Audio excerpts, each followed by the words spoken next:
রাজ্যে জারি হয়েছে বাড়তি সতর্কতা, এই রাজ্যে কতটা প্রভাব পড়তে পারে? দেখুন, এই রাজ্যে এখনো পর্যন্ত এরকম কোনো ধরনের আমাদের কাছে খবর আসেনি। আর অন্ধ্রপ্রদেশে মাত্র 4টে জায়গায় এটা ধরা পড়েছে। অন্ধ্রপ্রদেশ গভর্নমেন্ট এটা ডিক্লেয়ার করেছে। সেটা হচ্ছে আপনার অন্ধ্রপ্রদেশে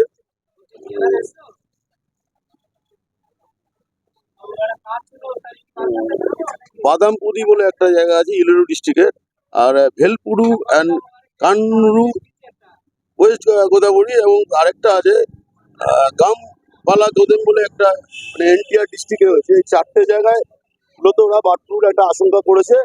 আহ, সেখানে ওরা অলরেডি স্টেপ নিয়েছে অন্ধ্রপ্রদেশ গভর্নমেন্ট। বাট আমাদের আশেপাশের রাজ্যগুলো, যেমন পাশে উড়িষ্যা বা আপনার আসাম, আমাদের বিহার, ছত্তিশগড়, ঝাড়খণ্ড, আমাদের ওয়েস্ট বেঙ্গলে এরকম ধরনের কোনো প্রভাব পড়েনি।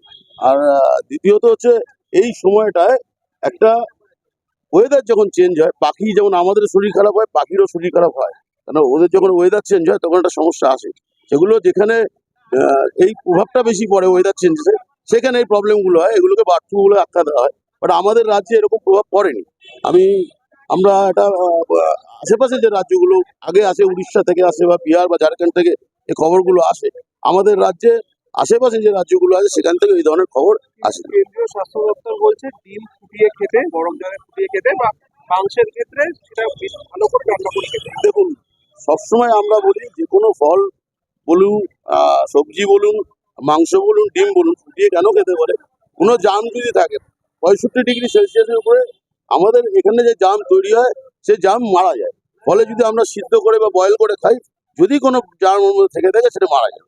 এই রাজ্যের ক্ষেত্রে এখনই সতর্ক হওয়ার প্রয়োজন। কোনো প্রয়োজন নেই, এখন পুরো সুস্থ স্বাভাবিক আছে। আমাদের রাজ্যে কোনো প্রভাব পড়েনি, এবং আমাদের আশেপাশের রাজ্যতেও এর কোনো প্রভাব নেই। অন্ধ্রপ্রদেশে হয়েছে, পুরো অন্ধ্রপ্রদেশ জুড়েও হয়নি। 4টে মাত্র জায়গায় হয়েছে, 3টে ডিস্ট্রিক্টে। 4টে জায়গায় এটা প্রভাব এখনো পুরো হয়নি, ওরা আশঙ্কা করেছে। আপনার নামটা বলবেন? আমি রতন পোদ্দার, আমি ওয়েস্ট বেঙ্গল পোল্ট্রি ট্রেড অ্যাসোসিয়েশনের রাজ্যের অ্যাসোসিয়েশন।